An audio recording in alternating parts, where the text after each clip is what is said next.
Welcome back to Top 10 Beyond the Screen. I'm Joss Bedard, and today I'm continuing one of our video series with a Part 4 list. We are taking another look at celebrities who need to realize they might not be as famous as they used to be. They might have just missed the memo. You can keep up with us outside of YouTube. Come find us on social media. Our links are down below. And if you're new here, make sure you stick around to the end because we do comment features and we run a blooper reel, and you do not want to miss out on that. However, let's get into it.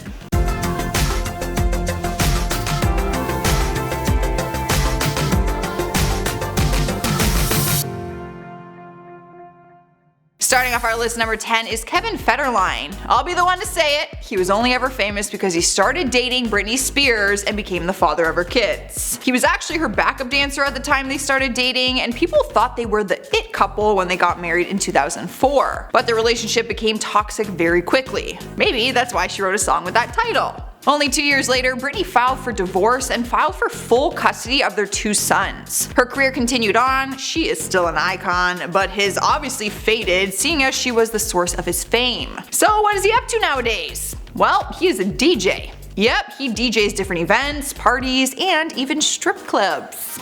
Next up at number 9 is Mary-Kate and Ashlee Olsen. They started acting when they were just infants and were making millions of dollars before they were even teenagers. For over a decade, they appeared in their own TV series and movies, owned their own clothing line, and even produced some of their own projects. But then they kind of up and left the big screen and Hollywood altogether. The thing about the twins is they don't care if they are famous or not. They've never had any kind of social media, like ever. So they've always lived a more sheltered life ever since they quit acting. Nowadays, they work full-time in the fashion world and both married men who are much older than them. Their younger sister Elizabeth Olsen has taken on their fame by starring in the Marvel franchise as Scarlet Witch, but they do not seem to mind passing on that torch. Nowadays you can find the paparazzi just snapping pictures of them having a smoke together. Basically all the headlines they are making these days.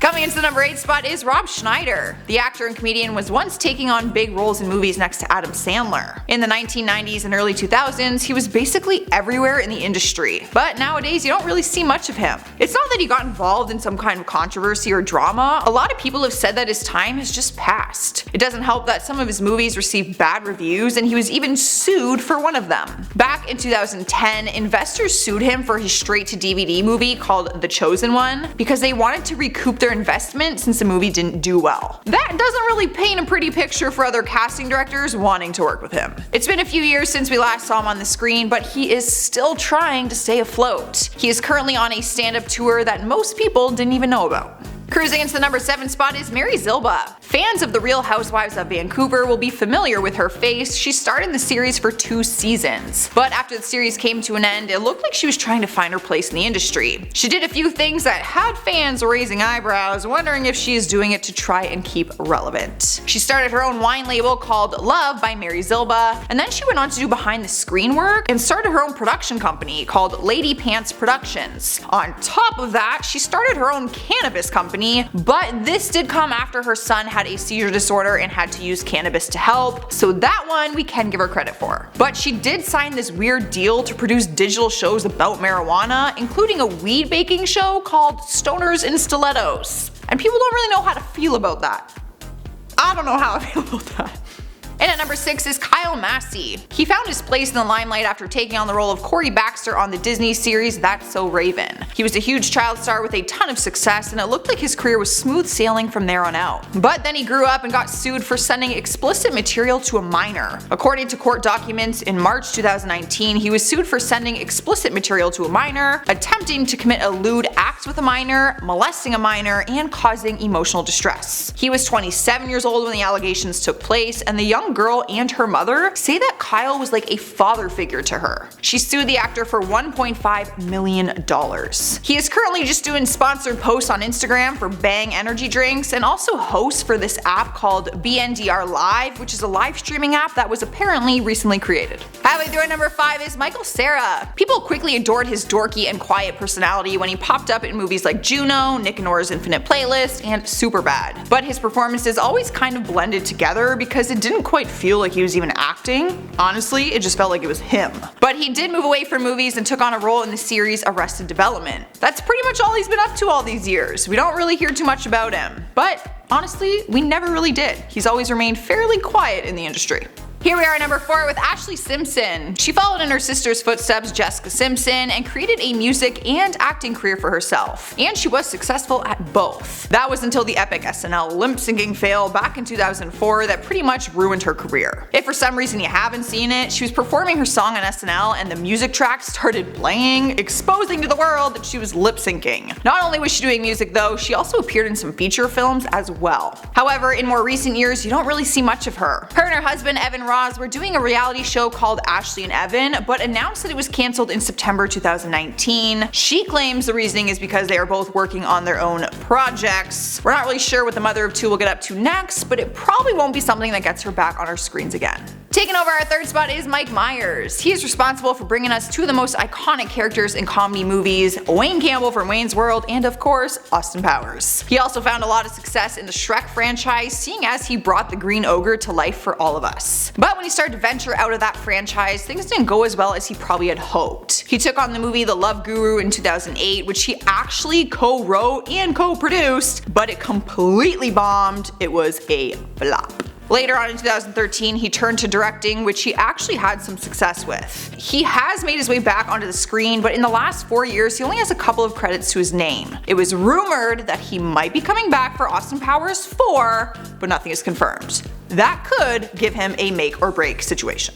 Moving along to spot number 2 is James Franco. His career-ending scandals have been heavily documented in the past decade, and it all started when screenshots showed he was talking to an underage girl, trying to rent them a hotel room for the night. In more recent years, his career officially came to an end in 2017 after 2 women came forward making claims that his acting school sexually exploited them while they were his students. In their suit, they said he had his students perform explicit sex scenes on camera in exchange for promised roles in his future films, and also that he would give extremely low pay for nudity and sex scenes. The 2 students are suing him, and even though he is facing lawsuit, he is still putting out movies. In September 2019, he produced and directed a movie Zeroville, which was titled the worst film of the year. It received 23% on Rotten Tomatoes and only made a total of $69,000 at the box office, which is obviously significantly lower than his usual millions. We've made it to number 1, and we have the figure skater Tonya Harding. Her story was turned into a documentary in 2017 called I, Tonya, because it tells a horrific story of the attack that happened back in 1994. To sum it all up, she and her team organized an attack on her rival and competition, Nancy Kerrigan, who were both qualifying for the Winter Olympics. A man ran up to her when she got off the ice and smashed her landing knee with a crowbar, and she had to withdraw from the next day's qualifiers competition.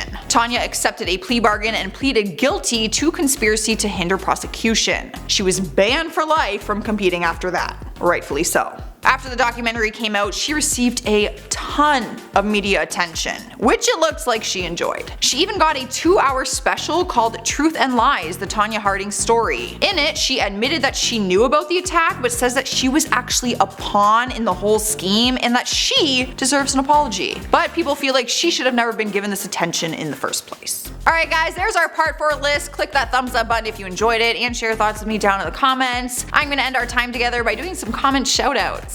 Jesse Allen says, clicked on the video just to comment yup. Well, you didn't just comment yup. So... TK says the whole royal family should go lie down. What do they even do? Honestly, I ask that all the time. What do they do? Like, what does your everyday life do? Like, what does it look like? I wanna know. Blightly says, is it too much to hope that giant sinkholes open and swallow them all up? Asking for a friend. I don't know, but you should ask for a friend also. Cause I wanna know. I always hope that giant sinkholes happen and swallow people up. Liz Cawthorn says, are you saying woman or women? Alright, let's put this debate to rest because I keep seeing a million comments. I understand when I say woman and women that sometimes it comes out as one or the other and y'all seem really bothered by that. So I do know what I'm saying and I am saying them both their own way. Sometimes it just comes out that way. Okay? Alright guys, that's all I have for you. Make sure you hit that like button if you haven't already and subscribe. But first, just enjoy these bloopers. You go, Kevin. You DJ those strip clubs, Kev. I didn't even know they smoked. My precious Mary Kay and Ashlee are smoking. Sniff.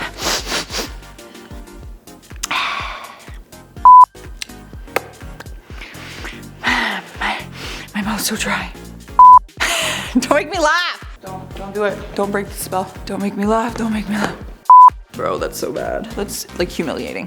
For James Franco, that's humiliating. I didn't even say she's a figure skater. What the fuck am I doing? Let me try that again. I always hope that giant sinkholes happen and swallow people up. Yo, there was one in Windsor, in my hometown. Recently? Yeah, in the Zara's parking lot. Hello? There's a picture in the Zara's parking lot in my hometown, Windsor, and there was a sinkhole.